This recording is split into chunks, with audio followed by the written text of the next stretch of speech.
tëngërëm lañ leen di wax saa su nekk rek ñi safoo site internet di Buzz M TV Sénégal bu leen fàtte di abonné di bës cloche de notification yi ngir dara bañ leen a raw ci seeni xibaar. dal leen ak jàmm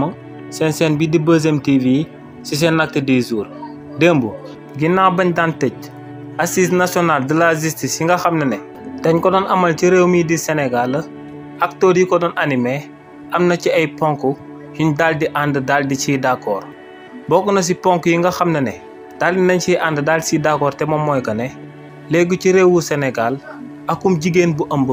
kenn du ko tëj kaso waaye tamit kenn du ko yóbbu ci kanamu yoon.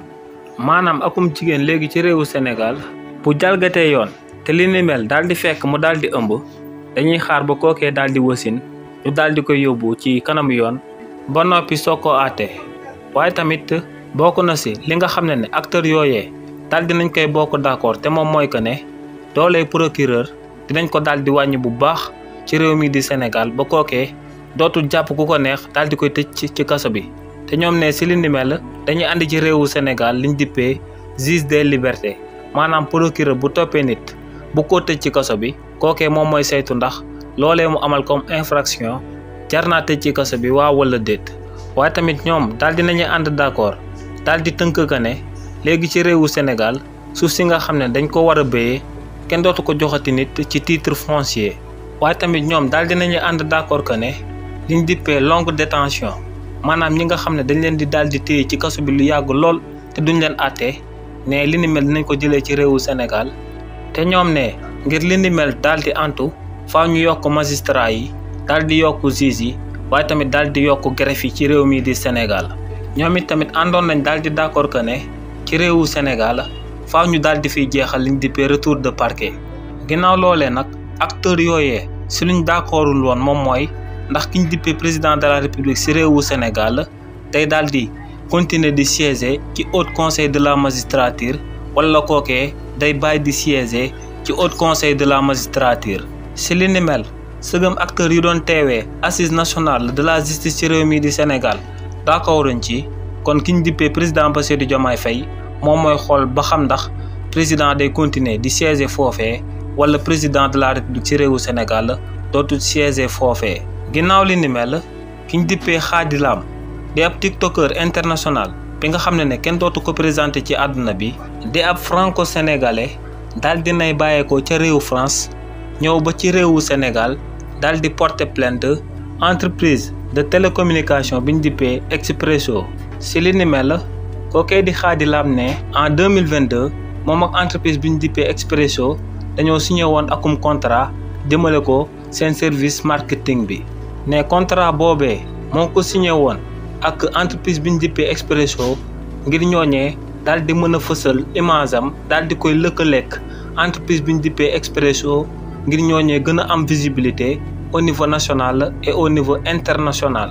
ne contrat boobee ba mu koy signé ak entreprise biñ dippee Expresso daa jaar ci entreprise bi nga xam ne moom mooy lijjanti image am au niveau international te muy Iron Corporation SRL. ne contrat boobee jaaroon ci diggante moom ak Expresso nag ci diire wu 1 an lañ ko signé woon. te ci li ni mel entreprise biñ dippee Expresso fayoon na ko ci lu tolloog 600 millions de francs CFA. waaye ne ginnaaw ba contrat boobee jeexee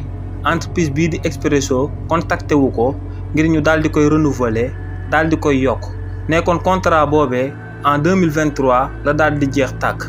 waaye ne li ni mel teewul waa Expresso continuer di génnee ay nataalam ak ay vidéom di ko lëkkaloog seen entreprise boobee. ne li ni mel nag akum fraude la fraude image am la. ne li ni mel moom moo sabab mu daal di porter plainte entreprise boobee ñu dippee Expresso ngir ñooñee daal di koy fay lu tolloog 10 milliards de francs CFA. ginnaaw li ni mel kiñ dippee Aïda Mbodj ginnaaw bu ko kiñ dippee président Bassirou Diomaye Faye daal di tabbee ci bopp liñ dippee délégation nationale à l'entrepreneuriat rapide des femmes et des jeunes bii di DER. kookee démb ba muy amal passation de service moom ak DG bu mu fa daal di utu te muy uyoo ci turu Abi Seye kookee di Aïda Mbodj daal dinay xamal kullu sénégalais que ne